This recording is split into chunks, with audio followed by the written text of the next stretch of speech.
Bonsoir à tous. Myriam avec vous pour une bulle de sagesse en compagnie de John Piermans. Bonjour John.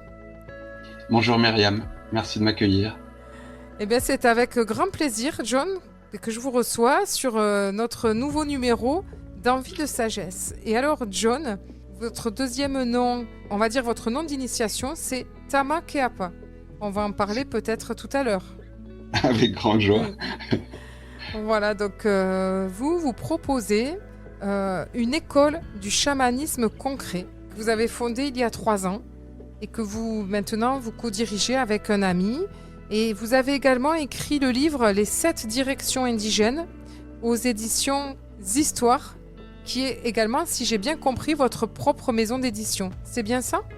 C'est ça, c'est bien ça. C'est un bouquin qui est sorti il y a 3-4 mois là et on a décidé de l'éditer nous-mêmes parce on a aussi envie de créer d'autres supports. Il y a un jeu qui existe, il y aura d'autres livres, il y aura des contes et on veut prendre un peu...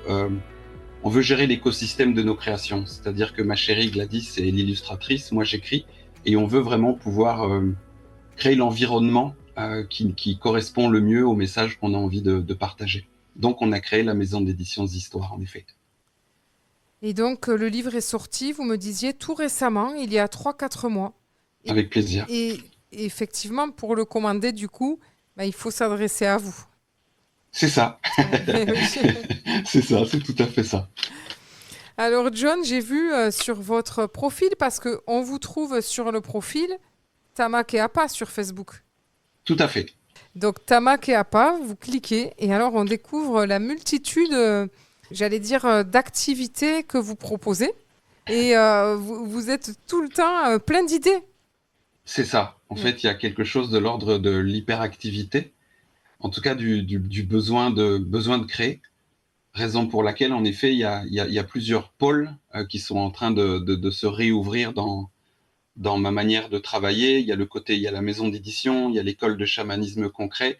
Je suis en train de préparer on va dire un seul en scène. J'ai toujours besoin d'explorer un peu plus loin et surtout de pouvoir partager avec un plus grand nombre en passant par différents médias. Je trouve que dans le chamanisme, on se retrouve vite dans l'entre-soi. Et moi, j'essaye, enfin, en tout cas, la quête qui est la mienne, c'est de rassembler. Et donc, plus il y aura de médias, plus il y aura de canaux de communication, y compris l'art et la scène, par exemple, plus on aura l'occasion de toucher du monde. Et c'est vraiment la recherche, en fait. Et puis effectivement, de participer à cette émission, ça fait partie de cette démarche finalement. C'est tout à fait ça. Oui. C'est accepter de jouer le jeu du média, de la communication, des réseaux Internet. C'est pas quelque chose qui est très familier pour moi. Je suis atteint d'hyper-électrosensibilité. Donc, tout ce qui est de l'ordre technologique, c'est pas forcément très intuitif pour moi. Mais j'ai réalisé en fait ces derniers mois que je pouvais moi-même devenir une obstruction au partage du message. Si je m'enferme un peu on va dire dans mes convictions, dans mes idéaux, donc j'ouvre un petit peu mon éthique pour pouvoir partager au plus grand nombre, parce que il me semble aujourd'hui que c'est dommage de contenir des connaissances quand elles souhaitent être partagées.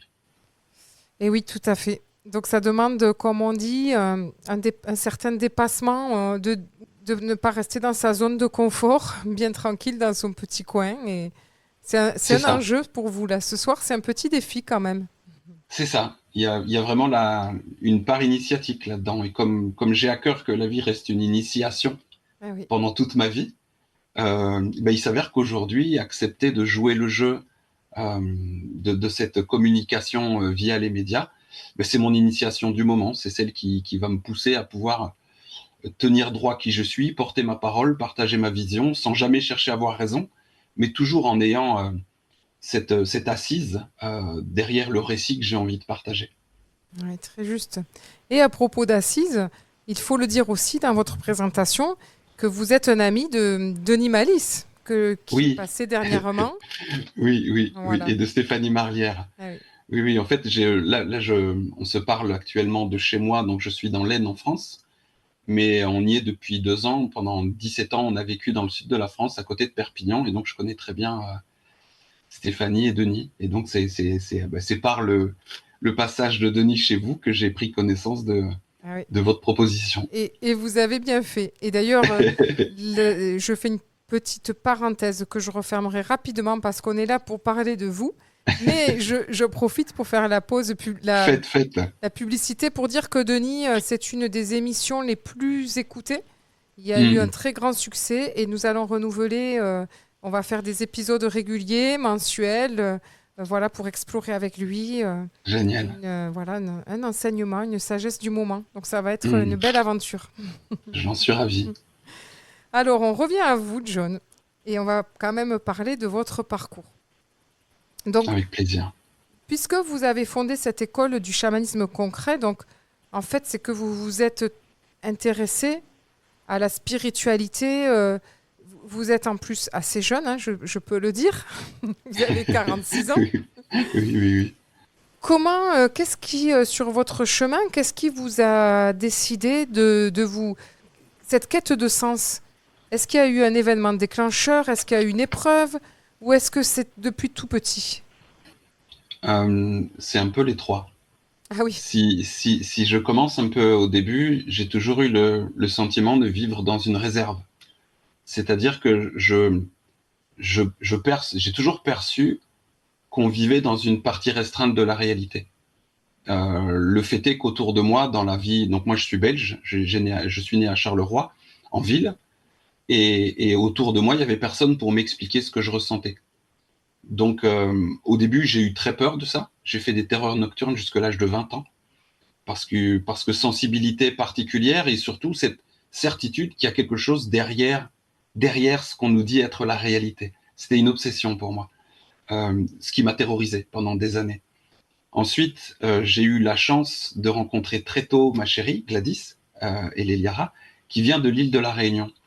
oui. Et quand on s'est rencontrés, en fait, elle est arrivée avec une culture qui m'a autorisé à réouvrir ce que j'avais appris à enfermer. Ah oui, c'est sûr. C'est-à-dire qu'elle m'a, de par sa simple présence, en fait, elle m'a fait comprendre que les gens comme moi n'étaient pas des fous, mais c'était peut-être même des gens qu'on venait consulter. Et j'ai réappris à mettre en amour des parts que j'avais diabolisées à l'intérieur de moi, ce qui m'avait rendu violent, profondément révolté, avec moi-même surtout. Et donc, c'est cette rencontre, Gladys, je l'ai rencontrée, j'avais à peine 19 ans. Et je pense que cette rencontre m'a sauvé la vie, dans le sens où j'aurais pu, dans cette quête d'aller voir absolument de l'autre côté, j'aurais pu tourner mal, entre guillemets. Oui, tout à Donc, fait. donc je rencontre Gladys et c'est comme si une culture se réouvrait à l'intérieur de moi, vous comprenez? Quelque Oui, chose qui avait été prohibé, interdit, oui, euh, peut de nouveau se réouvrir. C'est ce que j'appelle d'ailleurs les directions indigènes, la terre, le territoire indigène à l'intérieur de nous-mêmes. C'est-à-dire ce qu'il y avait à l'intérieur de nous avant que le monde dans lequel on vit vienne déposer des pensées, vienne oui. construire des bâtiments sur ces terres à l'intérieur de nous, des tours, des édifices, des barrières, des frontières, des limites. Et donc j'ai réappris à faire, à mettre de l'amour en fait sur tout ce qui vivait à l'intérieur de moi. J'ai rencontré Johan, qui est la personne avec qui je conduis aujourd'hui l'école de chamanisme concret. Lui, il m'a appris l'authenticité parce que j'avais enfermé plein de choses autour de moi et donc j'osais jamais dire ce que je sentais réellement. Et petit à petit, avec cette rencontre, le verbe s'est délié et puis la vie en fait s'est mise à ressembler plus à un conte qu'à la réalité. J'ai fait des rencontres qui sont très étranges, dont une avec un sorcier marquisien à Perpignan. Donc je suis pas allé aux Marquises, hein, je l'ai rencontré à Perpignan et c'est lui qui m'a nommé Tamakeapa après un peu plus de 2 années d'initiation à ses côtés. Et ce qui s'est passé, en fait, si vous voulez, alors ça paraît très étrange. Moi, il m'a fallu 3 ans pour l'accepter. Mais on s'est croisés dans la rue et il m'a dit, avec son langage qui était très particulier, il m'a dit, en fait, tu sais, quand les colons sont venus chez nous, en fait, nous, les sorciers, on a mis les connaissances dans des coffres et puis on les a envoyés loin. Et en quelque sorte, il m'a dit, toi, t'es un coffre et je suis venu t'ouvrir. Et cette rencontre, ce partage m'a donné légitimité à voir ce que je vois, percevoir ce que je perçois, penser ce que je pense et dire ce que je dis. Et à partir de ce moment-là, en fait, je me suis positionné moi-même comme un indigène, c'est-à-dire comme quelqu'un qui est né sur cette terre et qui veut en être le gardien. et donc qui prend ses responsabilités pour porter sa vision, son récit, sa manière de voir les choses, et mettre le doigt là où spontanément nous mettons de la séparation entre nous et les autres formes de vie, par exemple.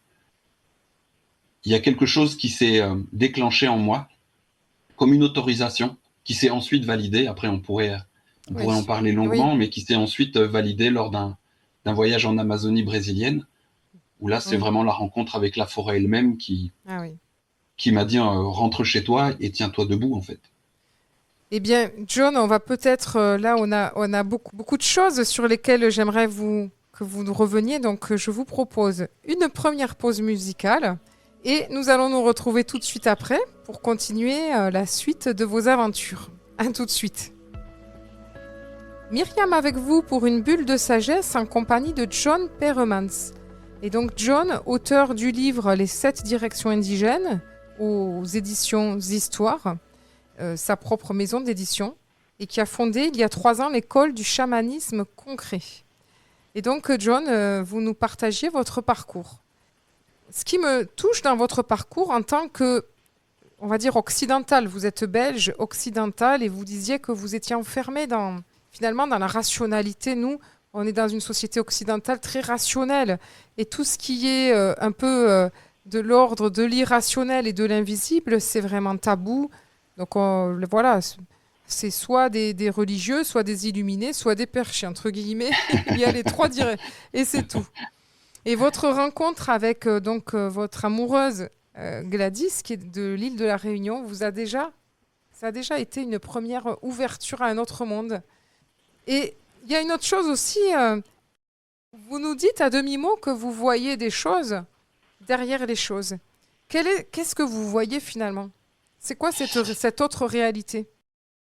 J'aime bien décomposer de manière à ce qu'on comprenne plus ou moins. C'est dans notre manière de percevoir les choses, ici en Occident ou dans le monde moderne, parce que l'Occident c'est bien étendu. On fait focus sur la forme ou au mieux sur le sens. Moi, je prétends qu'il y a une 3e épaisseur qui s'appelle la substance. Et donc, c'est ça, en fait, qui se perçoit. Je vais prendre un exemple. Quand 2 personnes sont dans un conflit, je peux parler de moi et ma chérie, par exemple, je vois ce qui se nourrit de notre conflit. Et je vois à quel point on peut, plutôt que d'agir sur la forme ou sur le sens de notre dispute, agir directement sur la substance, c'est-à-dire sur ce qui vient se nourrir de cette énergie de conflit et de séparation. Et je pense qu'en agissant sur la substance, on transforme le sens et la forme. C'est comme si la substance était la racine des choses et qu'on s'évertue à vouloir transformer soit la fleur, soit les feuilles. Et c'est ce qui fait pour moi justement la notion profondément chamanique, c'est que ce que l'on considère comme invisible depuis tout à l'heure est invisible à nos yeux parce que nous l'avons décidé. C'est notre manière de penser le monde qui invisibilise certaines choses. L'importance du récit, c'est là où moi je suis devenu amoureux du verbe, je parle de parole médecine. L'importance du récit nous permet de réouvrir ou de refermer la réalité, nous permet de percevoir la substance des choses, par exemple la substance qu'il y a dans un mot. Certes, il y a le mot avec ses lettres, il y a le sens du dictionnaire, et puis il y a la substance, c'est-à-dire le morceau d'éprouvé que je mets à l'intérieur du mot que je vais vous dire, et c'est ça que vous allez sentir avant de percevoir le sens et d'en regarder la forme. Et je pense que en tout cas de là où je regarde, le chamanisme, c'est vraiment le chemin qui consiste à pouvoir repercevoir la substance des choses, de manière à agir sur la racine de la forme. Je ne sais pas si j'ai été clair pour vous. Oui, en fait, ce que j'entends, vous me direz si c'est ça, c'est que la racine, ça serait finalement la douleur cachée qu'il y a dans chaque être, ou la blessure, voilà, plus que ce qui s'est passé entre 2 êtres et qui les fait se diviser, et quelle est la blessure de chacun, la misère profonde qu'il a parfois pas forcément conscience. Et j'irai en effet pour compléter jusqu'à dire j'appelle ça le système hors sol. Le système hors sol, si vous voulez, c'est le système qu'on a commencé à créer quand on est sorti du vivant pour vivre sur lui. Vous voyez, le début peut-être de l'agriculture il y a 10 000 ans, quand on a décidé d'utiliser la forme de vie juste pour nous. On n'était plus dans une relation de réciprocité. Donc, on a créé une espèce de système bis avec une conscience particulière. Et cette conscience, en fait, une conscience collective, on en a tous un morceau à l'intérieur de nous. Euh, je suis... alors, c'est peut-être un peu radical ce que je vais vous dire, mais je suis un enfant de l'esclavagisme. À l'intérieur de moi, il y a l'utilisation de l'homme par l'homme, l'utilisation de l'animal par l'homme, l'utilisation du végétal par l'homme, l'utilisation dans mon seul et propre intérêt en tant qu'homme, c'est-à-dire l'homme qui a voulu se séparer du système vivant. Eh bien, je prétends qu'à l'intérieur de nous vit une partie de ce système qui n'est pas notre volonté propre. Si par exemple, au fond de moi, il y a quelque chose qui veut être plus fort que vous, plus intelligent que vous, plus riche que vous, posséder plus que vous. En fait, ce n'est pas votre vérité, je ne la sens que lorsque je suis séparé du vivant. Je me sens fort que lorsque je suis séparé de vous. Vous voyez ? Cette espèce de séparation implicite qui vient se glisser à l'intérieur de nous et qui nous fait agir de manière mécanique dans une logique d'utilisation. Or, le principe de base pour moi de toute relation au vivant qu'on peut nommer chamanisme ou qu'on peut nommer comme on veut en réalité, c'est la réciprocité. C'est ok, toi tu me donnes ça, mais moi je t'offre quoi en échange en fait ? À quel moment je te, comme l'inspire et l'expire, à quel moment je vais te renvoyer quelque chose qui te dit que je t'ai reconnu et que nous participons ensemble à l'équilibre d'un grand organisme. Donc au-delà de la souffrance personnelle, je pense qu'il y a aussi toute la souffrance collective, les limites conceptuelles collectives de la culture dans laquelle on est grandi. Et nous, en fait, on aurait pour chemin à l'intérieur de nous de pouvoir réconcilier tout ça, de pouvoir remettre en amour toutes ces zones qui mécaniquement nous poussent à nous séparer. Ouais. Alors, effectivement, c'est à la fois complexe et à la fois finalement très simple. Est-ce que en quelques mots, en quelques minutes avant la deuxième pause, vous pouvez nous donner un exemple d'un conflit qui s'est passé et comment, entre quelles racines, comment vous avez fait pour finalement déraciner ce que l'on disait là à l'instant? Alors, le premier exemple qui me vient, et il y en aurait certainement beaucoup d'autres, c'est lors d'une retraite. Donc, il y a quelques années, je proposais plutôt des retraites. Là, on est plutôt sur des processus longs, mais là, c'était une retraite. Et on se retrouve autour du feu avec plusieurs personnes. Et il y avait donc une personne, une dame, qui était là avec un énorme poids, une énorme souffrance en relation avec l'homme.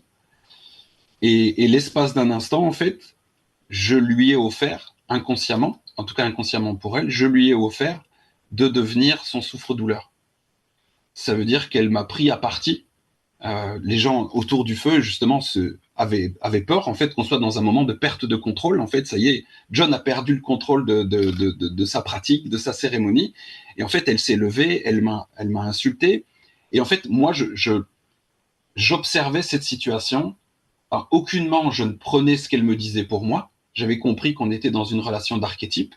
Et surtout, j'observais au-delà de ça, moi j'appelle ça des bestioles, si vous voulez, tout ce qui était à l'intérieur d'elle et qui se nourrissait de cette haine, de cette souffrance, de cette séparation avec l'homme. Et je la voyais en fait vomir ça dans le feu, dans ma direction. Et c'est un peu pour ça en fait qu'il y a une autre notion qui vient se raconter là, c'est on dit chaman, on dit homme médecine, on dit beaucoup de termes qui, au fond, on ne sait jamais ce qu'on met dedans. Moi, j'aime bien parler d'homme creux. Un homme ou une femme creux, c'est quelqu'un qui qui est en paix avec sa propre histoire. Ce qui fait que l'autre peut venir lui balancer toutes ses émotions au visage. Il va juste les laisser traverser. Il n'y aura pas d'écho avec son propre récit, sa propre histoire. Et à ce moment-là, vous pouvez accueillir la substance de l'autre sans qu'elle s'imprègne dans la vôtre, vous comprenez ? Oui. Et donc, c'est vraiment par ce chemin de... En fait, elle a vomi sur moi tout ce qu'elle avait à vomir, mais rien n'a adhéré sur moi. Oui. Vous comprenez ? Oui, oui. Et ça, je pense que c'est un art. Oui, effectivement. Et c'est cet art qui me passionne, Oui. parce qu'on s'évertue à vouloir tout guérir à l'intérieur de nous. Et je pense que si on devait guérir toutes les formes de vie qui nous ont précédés, on peut y passer la vie. Et à la fin, on finit par mourir. C'est comme une perte de temps. Ou alors, on peut on peut essayer justement de convoquer cette présence libre, cette présence indigène à l'intérieur de nous et laisser s'exprimer, laisser s'extirper, j'ai envie de dire, tout ce qui veut se rendre à la terre. Euh, toutes ces tensions, toutes ces souffrances. En fait, j'ai l'impression que tout le monde veut rentrer à la maison. Euh, Peut-être les défunts veulent rentrer à la maison. Vous savez, ils veulent changer de plan. Les humains veulent revenir dans leur cœur. Et tout ce qui est de l'ordre des bestioles, vous savez, ces choses qui viennent manger à la surface nos émotions qui ne se vivent plus pleinement, elles voudraient juste retourner dans la terre pour participer à la transformation, au compostage de tout ça. Mais pour qu'elles retournent à la terre, il faut que nous, on puisse à nouveau livrer nos émotions. Ouais. Que nous devenions nous-mêmes l'offrande par Ouais. nos vécus pleinement, sans restriction de bienséance, de bienveillance, d'éthique, de Ouais. moralisation. Ouais, très De juste. pouvoir se... C'est un peu ça que moi j'appelle la position indigène, c'est je suis né de cette terre, je suis debout sur elle, en fait, elle-même, je peux lui donner en fait tout ce Ouais. tout ce qu'elle réclame, tout ce qui est sa nourriture et qui est ma souffrance. Eh bien, merci John pour cet exemple très parlant. Je vais vous proposer une deuxième pause musicale et nous allons nous retrouver tout de suite après. Myriam avec vous pour une bulle de sagesse en compagnie de John Permans. Donc John Permans, auteur des 7 directions indigènes aux éditions Histoires, créateur de l'école du chamanisme concret. Et donc juste avant la pause, vous nous avez parlé de quelque chose, John, et j'avais une autre question, mais je suis obligée de revenir sur ce que vous avez dit parce que ça me semble tellement important. Vous avez parlé d'un exemple concret de quelqu'un qui était, on va dire, qui réglait ses comptes envers vous et vous nous expliquez qu'en fait, vous avez pu accueillir ça sans le prendre pour vous. Parce que vous avez fait la paix avec votre histoire et donc avec vous-même, avec votre histoire personnelle. Et donc, vous avez fait quand même ce gros travail sur vous qui permet d'avoir le recul de vous dire, c'est pas envers moi qu'elle a une colère, c'est envers tous les hommes, c'est envers voilà, quelque chose de son histoire à elle. Donc ma question, eh bien, ça va aller dans votre parcours. Peut-être que c'est un lien avec ce fameux sorcier des Marquisiens dont vous avez parlé tout à l'heure. Peut-être pas. Mais comment vous avez fait cette réconciliation avec vous-même, ce travail d'être en paix avec vous? En fait, j'ai pas eu le choix. J'aimerais bien vous dire que je suis super doué, mais c'est pas le cas. Euh, Il y a plusieurs choses, mais la plus grande des choses, c'est cette pathologie qui est la mienne, qui est l'hyperélectrosensibilité, qui est arrivée justement juste après mon processus initiatique avec notre ami marquisien, qui pour moi représente en fait ma maladie initiatique. Vous voyez, ce moment où les esprits, entre guillemets, on les nomme comme on veut, où ces présences à l'intérieur de nous viennent réclamer une autre qualité de présence pour pouvoir collaborer.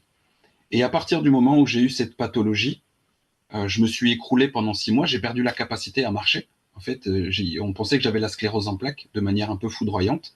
Et au final, on n'a pas trouvé de plaques, donc pas de sclérose en plaques. À, Et, à quel et donc, âge ça? il y a 6 ans, j'avais 40 ans. Ah oui, Ouais. Et j'ai dû apprendre à coopérer avec cette particularité qui fait euh, que le monde moderne, dans tout son déploiement, est devenu pour moi un très gros problème pour mon système neuromusculaire, qui se détraque quand je suis exposé. Et donc j'ai dû apprendre à à maîtriser complètement mon électricité, c'est-à-dire celle de mon corps, celle de mon territoire. Et mon électricité, ce sont mes émotions, c'est mon histoire, c'est ma manière de vivre chaque chose. Conclusion, j'ai dû apprendre une hygiène de vie qui m'impose de dire tout ce que j'ai à dire, de faire tout ce que j'ai à faire et de clôturer toutes mes relations. Sinon, je suis pathologique. Et donc, ça fait 6 ans maintenant, 5 ans que je marche avec cette pathologie qui aujourd'hui, je la considère comme une particularité, comme presque un pouvoir, qui a un coût, bien sûr, qui a une exigence, oui. mais ça m'a appris en fait à pouvoir aller justement libérer la substance de chaque histoire à l'intérieur de moi dans le passé et surtout de pouvoir vivre en temps réel chaque émotion pleinement, Oui. sans rien laisser traîner. Sinon, je suis pathologique. Ah oui, en fait, c'est intransigeant. C'est une école finalement que vous avez. C'est c'est une école à laquelle je ne me suis pas inscrite Voilà. volontairement, Et oui. mais Et que j'honore chaque jour ah parce que ouais. ça fait, ok, ça fait de moi quelqu'un qui ne peut plus vivre comme tout le monde. Les Ouais. lieux communs, Oui. les lieux publics, c'est très compliqué, Oui. mais ça participe à faire de moi une personne intègre. Ah oui. Eh ben, ouais. Et je ne troquerai pas mon passé contre mon présent. Ouais. Ça, c'est vraiment un signe de réconciliation totale. Et j'allais dire, c'est à la fois une école et ça, en fait, oui, c'est ça. Pour sauver votre peau, c'est ça que ça me rappelle l'histoire d'un prisonnier américain condamné injustement à mort et puis qui a été obligé aussi de sauver sa peau en inventant des outils d'amour et de paix, sinon il allait devenir fou de haine et de colère. C'est Donc, ça, c'est c'est-à-dire ça. que pour sauver votre peau, vous n'avez pas eu le choix. Mm. En réalité, si vous voulez, ma pile personnelle, mon énergie vitale, s'est effondrée pendant cette maladie. Pendant les 6 premiers mois, elle s'est effondrée. Je me suis retrouvé plus bas que je me suis jamais retrouvé.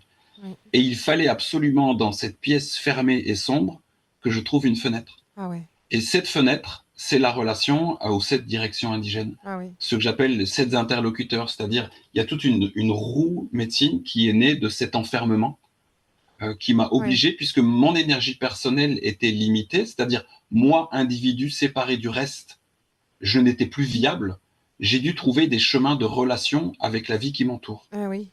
Et Donc en c'est fait, ainsi que j'ai retrouvé les chemins que oui. j'appelle les directions indigènes et qui nous permettent de ne plus vivre sur la pile limitée de l'individu, mais de vivre par l'énergie, l'amour qui est en relation avec Ah toute oui. autre forme de vie que soi-même.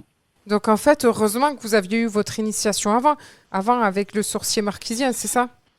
Je pense tout simplement que c'était la continuité Ah oui, c'est la de continuité. l'initiation. Il fallait vivre C'était ce passage, c'était le C'était, passage de la grotte. c'était donc une épreuve initiatique en fait, hein. C'est comme ça Exactement. qu'on peut le En voir. tout cas, Ouais. c'est comme ça que je l'interprète Oui, aujourd'hui. Ouais. ouais, que vous donniez le sens, mais ça ne peut qu'être, j'allais dire vrai. En tout cas, ça marche puisque vous avez trouvé la paix. Ça marche à partir du moment où on accepte de ne rien préserver. Je sais que nous, dans notre culture, on aime bien faire du travail sur soi. D'ailleurs, ce mot travail sur soi, je l'ai un peu en horreur. On aime bien faire une quête de bien-être, une quête de spiritualité, mais souvent, quand on rentre dans une démarche ou dans une pratique, on prend une part de notre quotidien et on le met de côté, parce que ça, on ne veut pas que ça bouge. Ouais. Mhm. Et alors, on fait un travail sur une part de soi, et puis quand on a fini, c'est le travail sur la part de soi, mais tout le reste nous attendait dans l'espace qu'on avait mis de côté. C'est ça. Et donc, ça revient. Moi, ce que j'ai appris, en tout cas, une des choses que j'ai appris dans ce chemin, c'est que je ne pouvais rien préserver. Ah oui. Je devais être vrai, authentique et intègre dans toutes les sphères de ma vie. Et je voulais quand même aussi vous demander, alors le mot travail vous gêne. On va dire c'est cette pratique. Finalement, Oui. c'est une pratique que vous avez, qui vous a sauvé et qu'aujourd'hui vous retransmettez. Vous l'avez expérimenté seul ou vous avez quelqu'un pour vous aider? J'étais tout seul. Ah oui. J'étais tout seul. Je vous donne juste une anecdote pour vous donner un peu le tempo de la chose. Donc je m'effondre pendant la maladie. Je suis un légume dans le canapé. J'ai 3 enfants et ma chérie. Et ma chérie, qui m'aime du fond du cœur, me dit: John, si tu as décidé de te laisser mourir, fais ça dans la chambre. Parce qu'en Voilà. fait, j'étais devenu. C'était pas bon pour l'ambiance de la maison. C'était vraiment difficile pour tout le monde de me voir Oui. dans cet état-là. Et donc, je suis rentré dans la chambre, j'ai pris mon sac à dos. Et avec ce qui me restait d'énergie, je suis parti à la montagne. Et j'y suis resté 3 jours. Et pendant ces 3 jours, dans ma tente, en fait, j'ai discuté avec toutes ces parts de moi. C'est là que la roue des 7 directions indigènes s'est créée. À regarder de l'extérieur, ça ressemblait certainement à un épisode de schizophrénie plus ou moins maîtrisé. Mais pendant 3 jours, en fait, j'ai basculé. Il y a eu une révolution, un retournement à l'intérieur de moi qui m'a fait basculer de victime, c'est-à-dire que j'étais victime de cette société moderne qui me voulait du mal. Dans ma tête, c'était ça, à responsable. Responsable du fait que la vie m'initie, m'invite à grandir à condition que je me redresse et que je coopère avec ce qui m'entoure. Et ça me rappelle là justement une phrase du marquisien, Jerry, qui disait en fait, je ne peux pas descendre dans le puits avec toi. Quand tu es dans le puits, tu dois trouver le chemin pour sortir. C'est ça l'initiation. Et en fait, la vie a un peu fonctionné avec moi comme ça depuis le début. C'est-à-dire qu'elle m'emmène dans un endroit où visiblement il n'y a pas de sortie. Et si je trouve la sortie, j'ai grandi. Ça dure plus ou moins longtemps selon selon les explorations et les initiations. Oui. Mais à chaque fois, derrière, il y a un cadeau et un enseignement euh, que, cette, euh, que cet enfermement momentané euh, m'offrait, à condition que je puisse me tenir droit et me mettre en amour à l'intérieur de cette chute. Eh bien, en tout cas, c'est une belle leçon de sagesse. Et ben, je vais vous proposer, John, encore une pause musicale. Avec joie. Et puis, vous allez nous raconter la suite de vos aventures tout de suite après. Myriam avec vous pour une bulle de sagesse en compagnie de John Permans. Donc John Permans, auteur des 7 directions indigènes aux éditions Histoire et qui a fondé l'école du chamanisme concret il y a 3 ans. Donc John, vous avez aujourd'hui 46 ans et vous nous avez raconté tout à l'heure qu'à 40 ans, voilà une épreuve initiatique. Vous avez vécu une épreuve dans votre corps, dans votre être et que vous avez vécu comme une épreuve d'initiation. Et c'est à ce moment-là, quand vous êtes parti tout seul En montagne, en dans la montagne. montagne, vous êtes parti, et dans ces 3 jours-là, il vous est tombé dessus une évidence. Et si j'ai bien compris, c'est ça qui a été un déclic, il y a eu un basculement en vous, et en même temps, ça vous a donné les bases de ce livre, si j'ai bien compris, les 7 directions indigènes, ça parle de cet enseignement que vous avez reçu dans ces 3 jours. Et dans cette épreuve, c'est ça? C'est ça, et dans la vie que je mène depuis, en réalité, puisque le sous-titre du livre, c'est le chamanisme en tant qu'art de la relation, et c'est vraiment ça, en fait, qui est à l'origine, si vous voulez, dans cette maladie, et au-delà de la maladie, on est tous convaincus d'être seuls. Dans cette maladie, dans cette expérience initiatique, j'ai découvert qu'à l'intérieur de moi, nous étions plusieurs. Il y avait plusieurs mouvements, plusieurs présences, et que John Permans, Papa Roger, Maman Martine, 46 ans, l'individu, en fait, n'est qu'une seule, une de ces présences.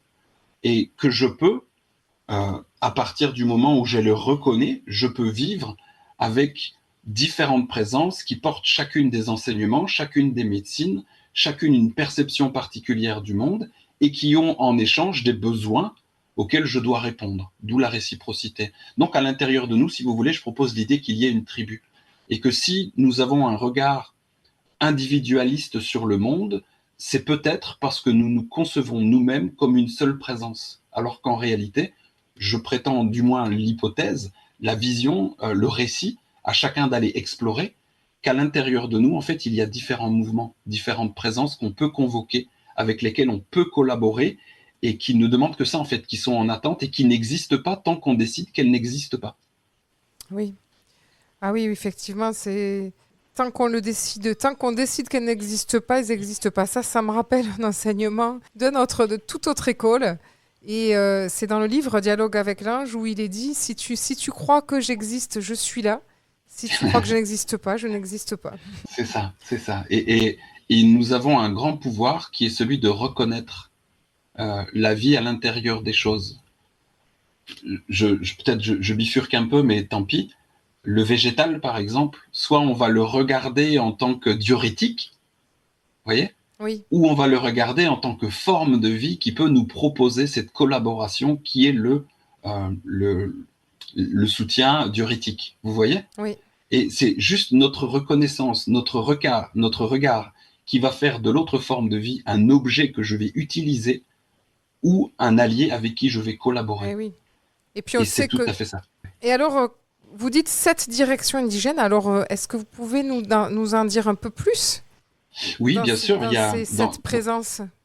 dans la roue des 7 directions indigènes, en fait, il y a 7 mouvements. Donc les mouvements, c'est le premier mouvement, c'est accueillir. On en parlait tout à l'heure, justement, quand cette personne a déversé son venin.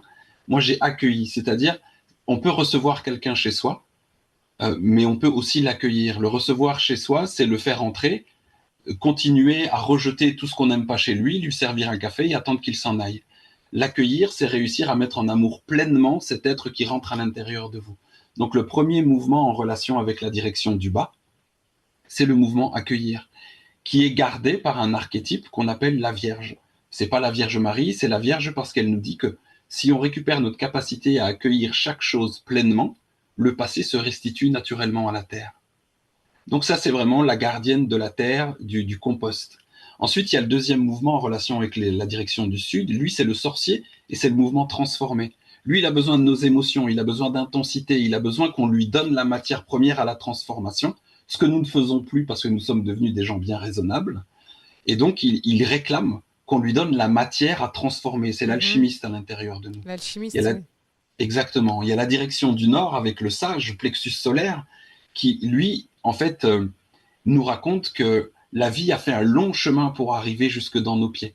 Il y a une multitude de formes de vie qui se sont précédées pour arriver jusqu'à John, 46 ans, qui vous parle à vous, Myriam, aujourd'hui.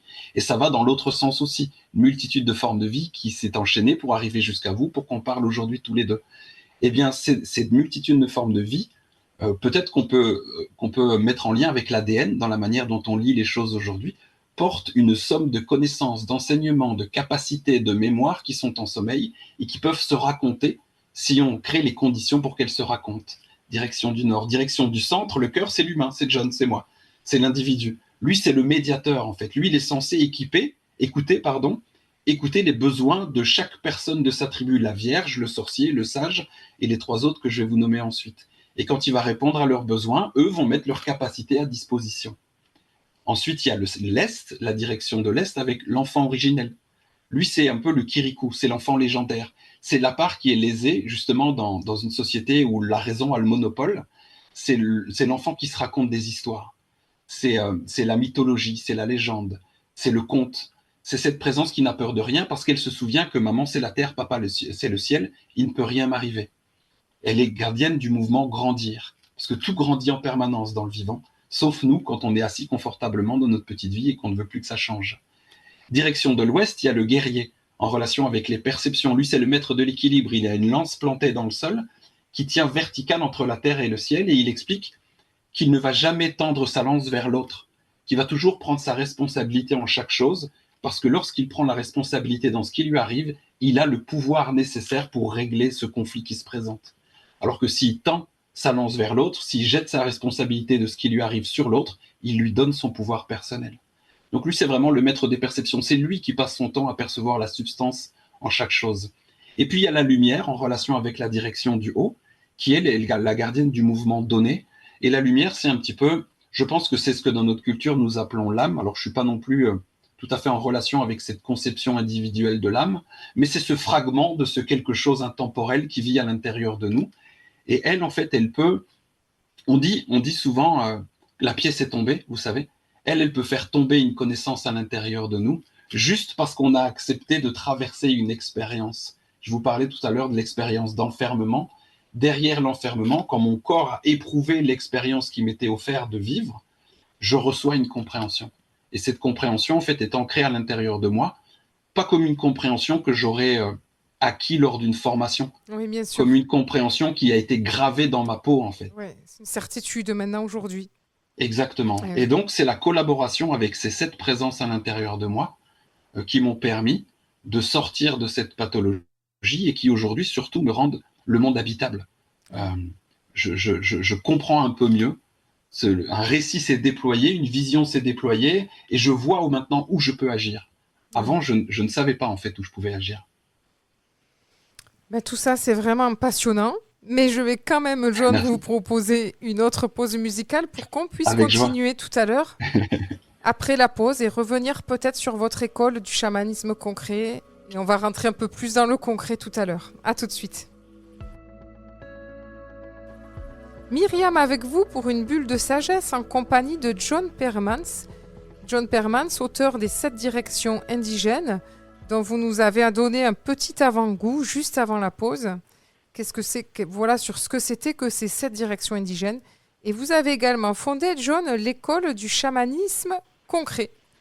Et donc l'art de la relation. Et ça vous tient à cœur de cultiver non pas un chamanisme histoire de dire qu'on a fait quelque chose d'un peu exotique. Non, vous, c'est une école où vraiment vous avez senti à travers vous les 7 présences, vous avez vécu des expériences fortes qui vous ont donné une conviction, une certitude, et qui vous aident aujourd'hui dans tous les domaines de votre vie. Donc vous me disiez, au travail, en couple, avec les enfants, Voilà, donc vous cultivez aujourd'hui un art de la relation. C'est ça, votre école du C'est chamanisme concret. c'est tout à fait ça, en fait, parce qu'on a vraiment, comme je vous le disais en début d'entretien, d'échange, la plus belle des pratiques peut être réduite à une simple utilisation. C'est pour moi justement là qu'il est fort important de parler d'art de la relation.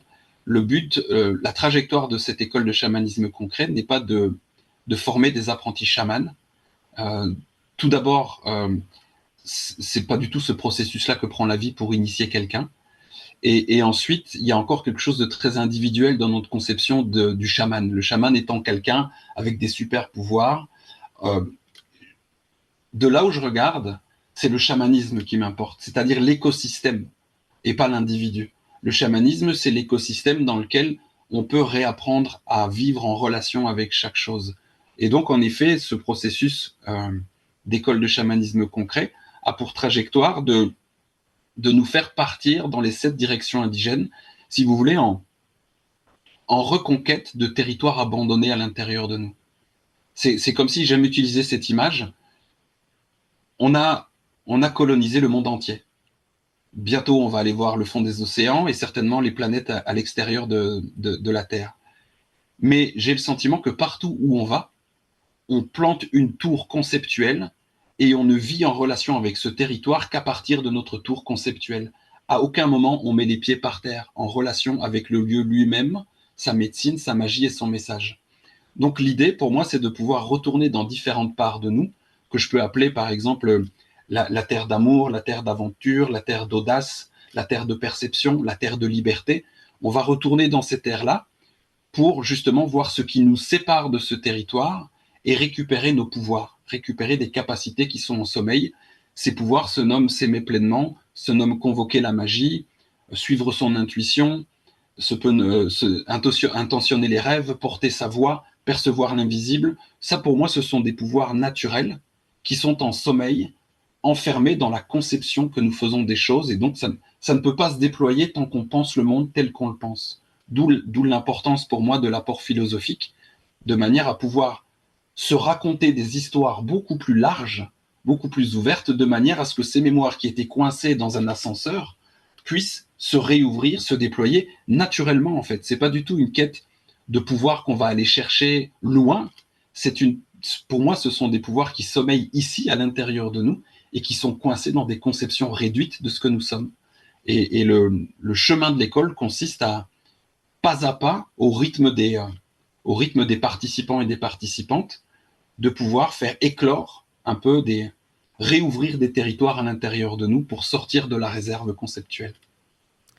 Et donc, concrètement, euh, cette école, ça s'organise en stage, plusieurs stages sont possibles. Comment, voilà, les modalités concrètes et puis aussi où ça se trouve.